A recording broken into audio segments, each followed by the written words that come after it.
Hi there. Thank you for joining. Please share this video as you can, if you can. And if you don't mind sharing it, thank you for joining me. As the title says, I'm at Shepiston Lane in Hayes. And what I'm doing is I'm going to be doing an update, because I first done this walk back in March 2018, and when I was informing you of what the car did, it's not exactly right. So that video is on my YouTube, it's on Fighting for Justice, so you can always refer back to that and then refer back to this, to what we have found since then. So thank you for joining, thank you for sharing. Justice needs to be served. And to the police, because I know you watch my live feeds, there's many of you that know what happened that night on this road to 3 young boys, 16, 16 and 17. And I'm sure when you joined the police force, you joined because you wanted to protect children from paedophiles, protect people from murderers, protect people from rapists. That's not what you do, is it though? But I'm sure when you joined it, that's what you wanted to do. Now, one of you out there needs to do the right thing. It only takes one of you to get some guts and tell the truth of what happened on this road that night. Because we know the truth, and so do many others. Hi Danny, hi everyone. I'm going to turn this around because I want you to see these bollards.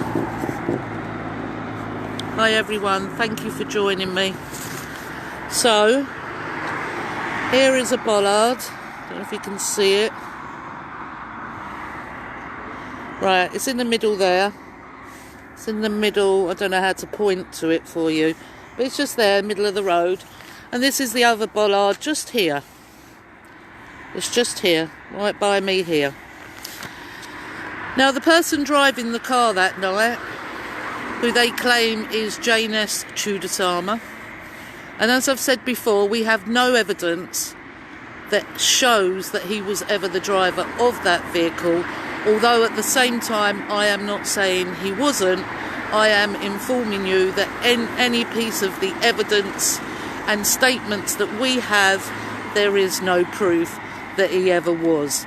In fact, when he spoke at the scene, in the logbook, someone has scribbled that he stated he was the passenger. Right, so I'm just going to walk to here.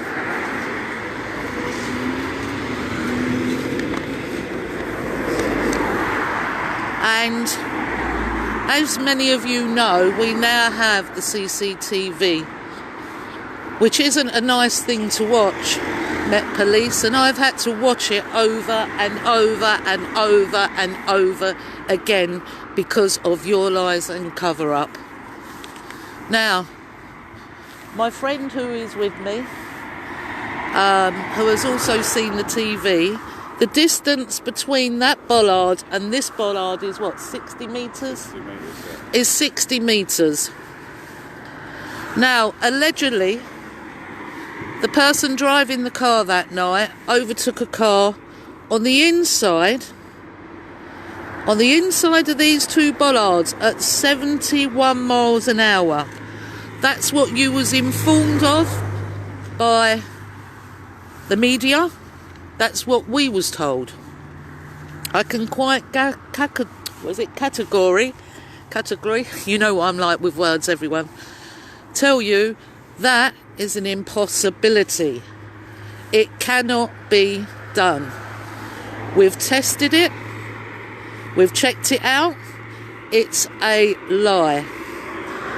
Then he comes through here, no loss of control as we can see on the CCTV.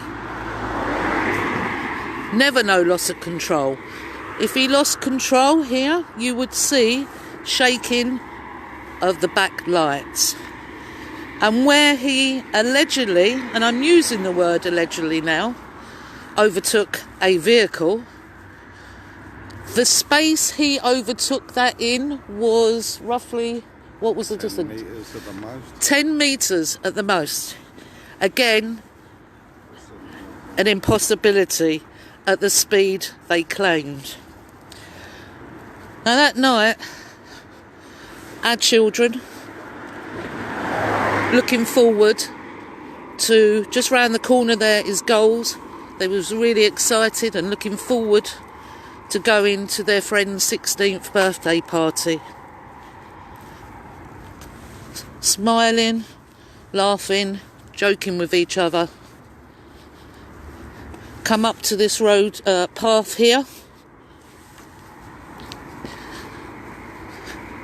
They started walking along it.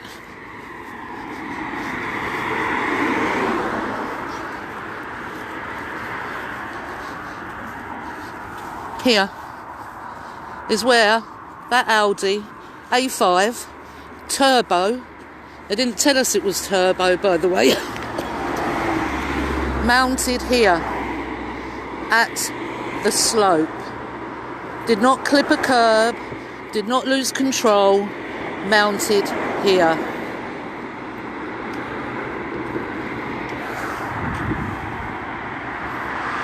This is the road, and that mounted. Precision driving and precision planning, because this was planned. As I said last night when I was speaking on Unity News Network, this wasn't a lone wolf who decided at that moment there's some children and decided to do what they did. This was planned. So our boys were walking along here. Now the media told you that our boys were at the bus stop. They was never standing at this bus stop. They was on their way to the party that is just round the corner of that bend up there. There's the bus stop. The bus stop, this is a school bus stop. That's what this is, school bus stop. Our children were never standing there. Car comes along, knocks two children to the side, two of their friends, hits George.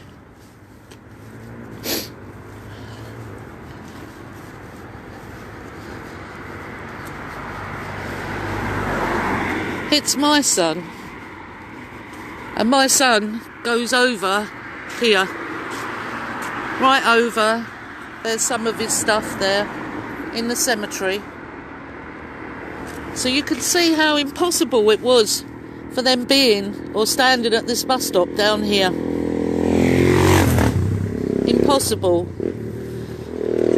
My son went in there, and then Harry was hit, landed on the bonnet, which blocked his view and made him hit this wall here, which came down and landed on dear Harry. That's the plaque that sits on this wall.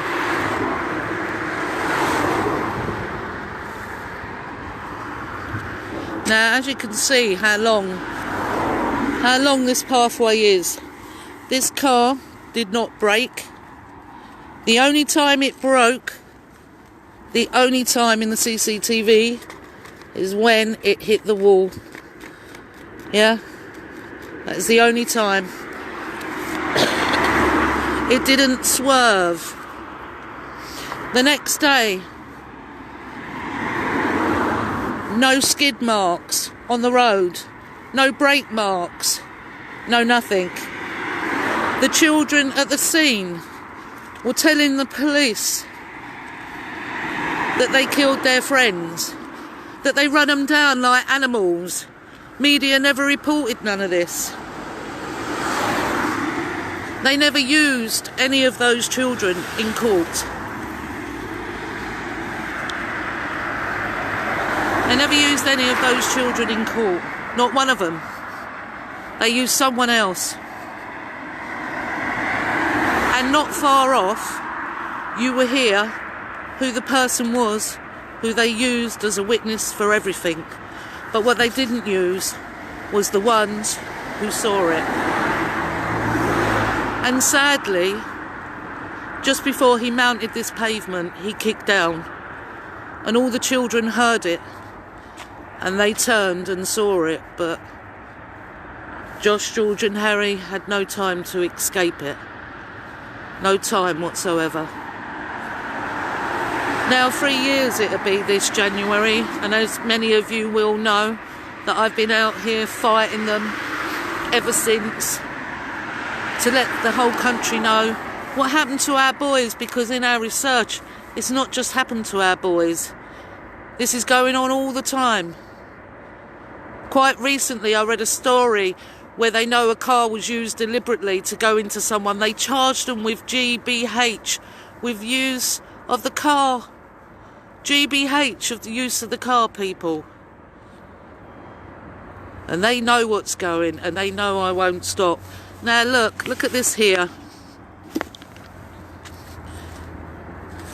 Look at this here, right here. CCTV. CCTV. Now that wasn't put there, that wasn't there at the time, or anything like that. And the only reason that has been put there now is not to keep an eye on the road, or just in case it happens again.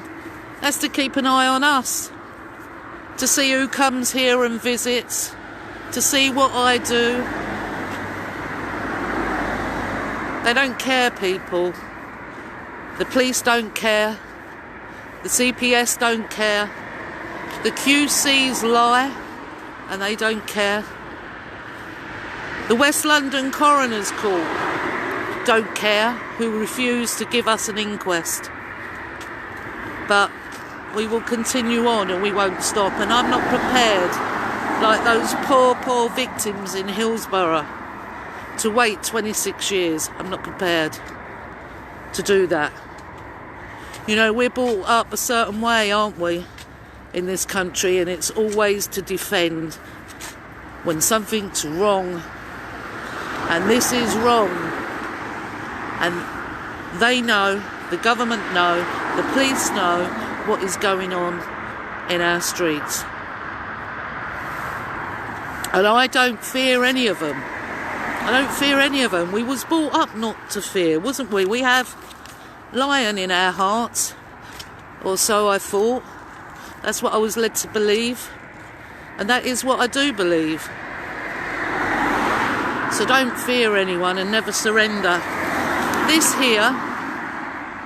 here, which I did show last night when I was doing an interview, this was the map of this road, part of this road, that they produced to the appeal courts. This is the part they showed is not this, where our boys were murdered. It's further down there. Further down there. They left out this bit, and I stood up in court and I'm telling the judges that they have half a map, and they just completely ignore you. Completely. Because in a court they just expect you to sit there while they speak. You mean nothing. Just like they told me that this was a crime against the state and not a crime against my son.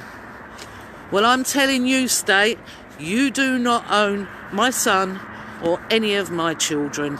And it was a crime against my son, his friends, his family, me, the community, and the rest of the people in this country, because you don't keep them safe.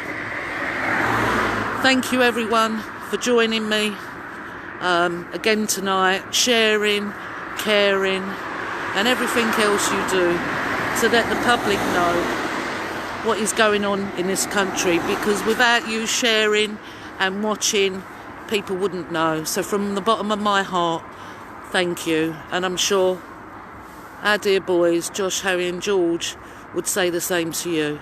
Take care, everyone, and see you soon.